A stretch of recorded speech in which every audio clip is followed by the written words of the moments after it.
Bom dia a todos! Graça e paz do Senhor Jesus seja com todos nós. Uma ótima sexta-feira para todos. Hoje é dia 20 de maio de 2022. Sexta-feira bastante fria. Eu estou curtindo bastante, né? Bastante frio, eu estou curtindo bastante. Eu gosto muito de frio, mas algumas pessoas não gostam tanto, né, Neia? Gostam um pouco menos. Mas glória a Deus. Vamos lá, vamos para o nosso devocional de hoje. Hoje vamos dar sequência aí à leitura, à maratona bíblica em Juízes.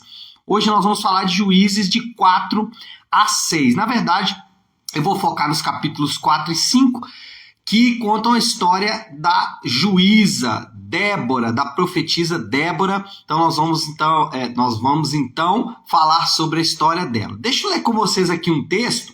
Está em Juízes capítulo 4, versículo 23 e 24. Diz assim: Juízes 4, 23 e 24. Naquele dia, Deus subjugou Jabim, o rei cananeu, perante os israelitas. E os israelitas atacaram cada vez mais a Jabim, o rei cananeu, até que eles o destruíram. Bom, o relato da profetisa Débora descreve a guerra do povo contra alguns cananeus do norte. Basicamente aqui essa guerra se concentra ali na região onde Jesus nasceu, né, na Galileia.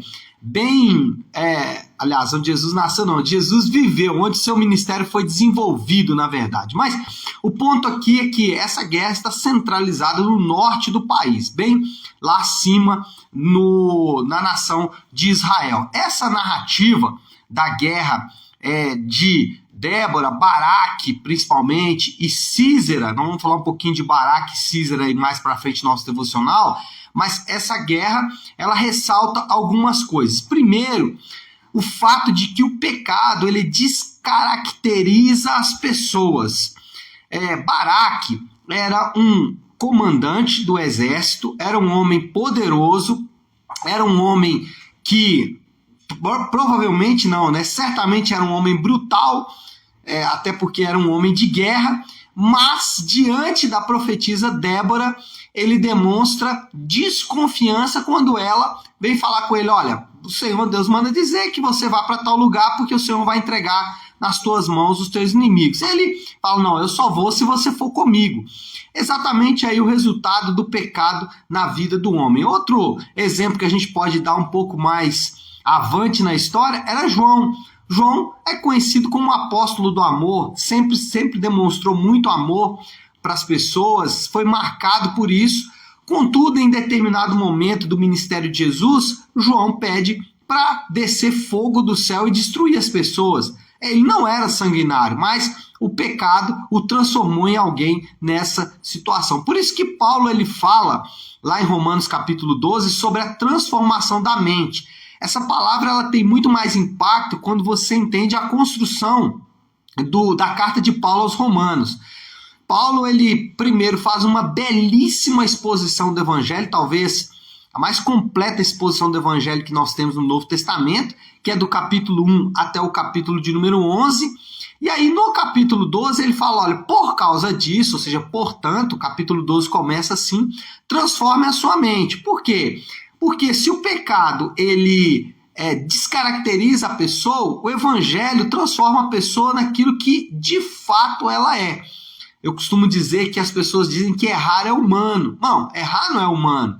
Errar é pecado. Humano é ser como Jesus. E o objetivo do Evangelho é nos transformar à imagem do Filho de Deus. O objetivo de Deus, através do discipulado, é nos transformar à imagem do seu próprio Filho. Então, o Evangelho ele nos transforma, mas ele nos transforma exatamente trabalhando conceitos, especialmente conceitos, imagens, pensamentos, pressupostos que nós carregamos com nós mesmos. Por exemplo, nós queremos pertencer a algo e nós só seremos completos se pertencermos a determinada coisa, a uma família, a uma empresa, enfim, nós só sentiremos completos se pertencermos a algo.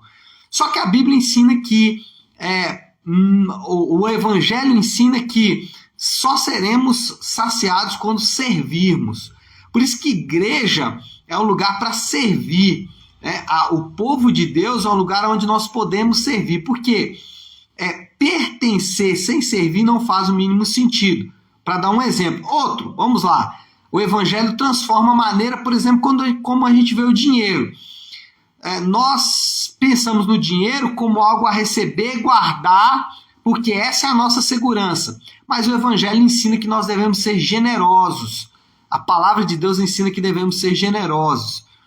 Talvez o exemplo mais clássico aí, e o que talvez mais nos desafia, é a diferença entre vingança e perdão. Nossa carne, o pecado, diz que a gente tem que vingar sempre. Não podemos deixar passar batidas ofensas contra nós mesmos.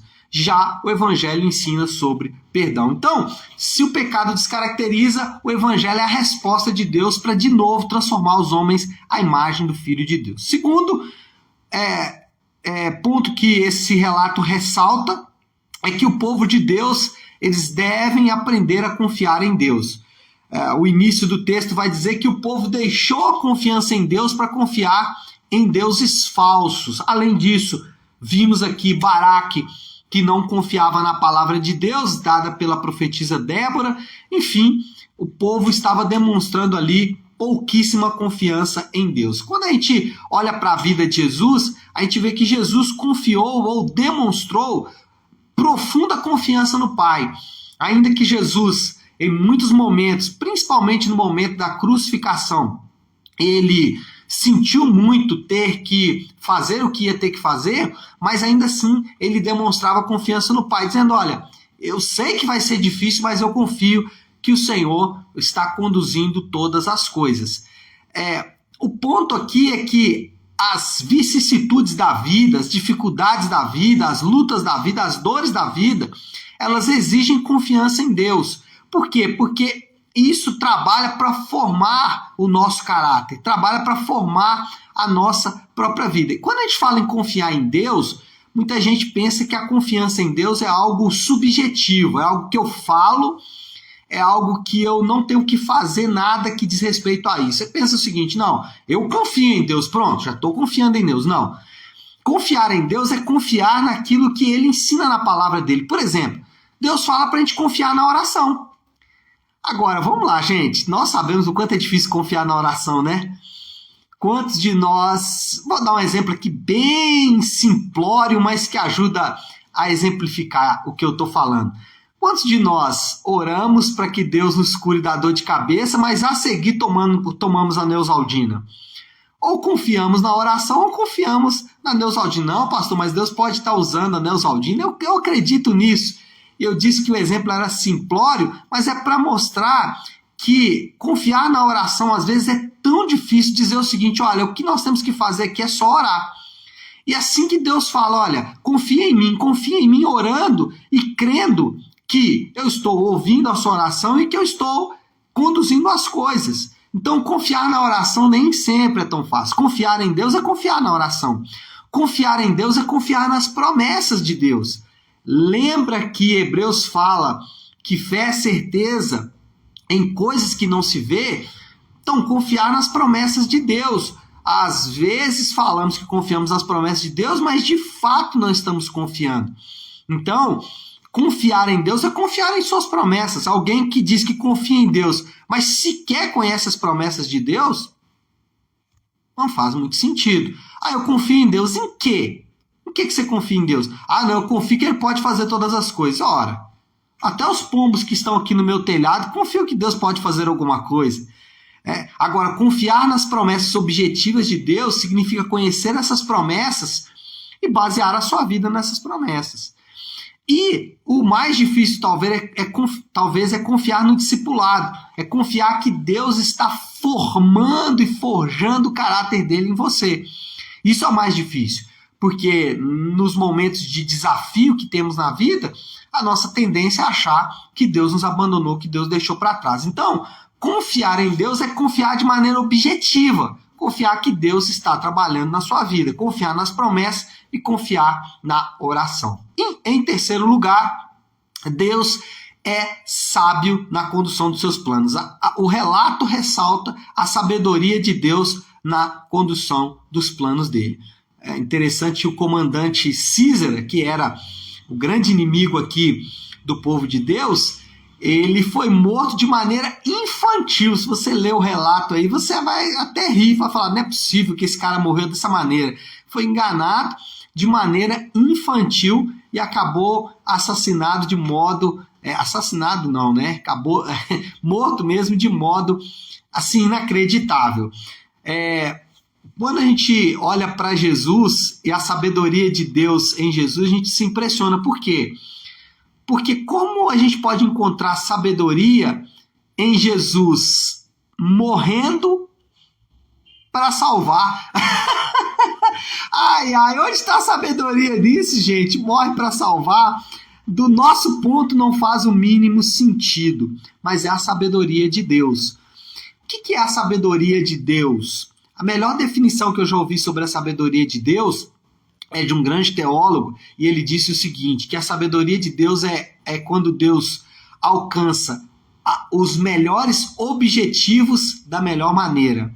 Então, essa é a sabedoria de Deus, quando Deus alcança os objetivos mais preciosos, mais profundos, de maneira da melhor maneira possível. Então, isso é a sabedoria de Deus, e essa sabedoria é o que foi destacado nesse texto, o quanto Deus é sábio. E aí, aplicando isso para as nossas vidas, nós podemos confiar, porque Deus é sábio. Ele está buscando os melhores objetivos através dos melhores meios, ou das maneiras mais... alcançando os melhores objetivos das melhores maneiras possíveis. E essa deve ser a nossa confiança. Inclusive, essa é a moral da história. Qual é a moral da história de tudo que falamos aqui? Que o pecado descaracteriza, de que Deus forja o nosso caráter através das nossas experiências, e, em terceiro lugar, que a sabedoria de Deus é ressaltada nesse texto. O que nós aprendemos aqui? A sabedoria de Deus deve ser a confiança dos crentes em meio às dores. Em meio às dores, em meio às dificuldades, nós devemos confiar na sabedoria de Deus, saber que Deus está conduzindo as coisas da melhor maneira possível para se alcançar os melhores objetivos possíveis. Essa deve ser a nossa confiança. E diante disso, e diante de tudo que falamos, qual é o desafio do Léo desta sexta-feira? Qual é o nosso desafio aí? Como a gente aplica essa palavra? A aplicação é muito simples, né? Deus sabe o que faz. Deus sabe o que faz. E nós temos que ter esta confiança de saber que Deus está conduzindo todas as coisas, Ele sabe o que está fazendo. Então, essa é a aplicação.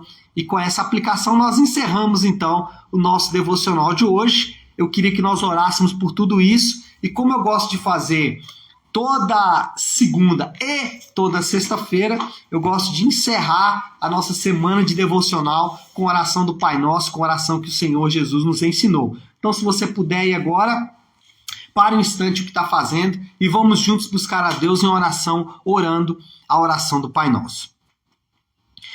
Pai nosso que estás nos céus, santificado seja o teu nome. Venha o teu reino, seja feita a tua vontade, assim na terra como no céu. Dá-nos hoje o nosso pão de cada dia. Perdoa as nossas dívidas, assim como perdoamos aos nossos devedores. E não nos deixes cair em tentação, mas livra-nos do mal, porque teu é o reino, o poder e a glória para sempre. Amém, amém e amém. Amém, meu povo? Bom, então nós vamos ficando por aqui. Eu quero só deixar um recado importante. Domingo, às 10 da manhã, nós temos culto de celebração na Igreja Nave e você é meu convidado especial, domingo, às 10 da manhã, tá bom? Pessoal, Deus abençoe. Ótimo final de semana para todos. Ótima sexta-feira. Fiquem com Deus.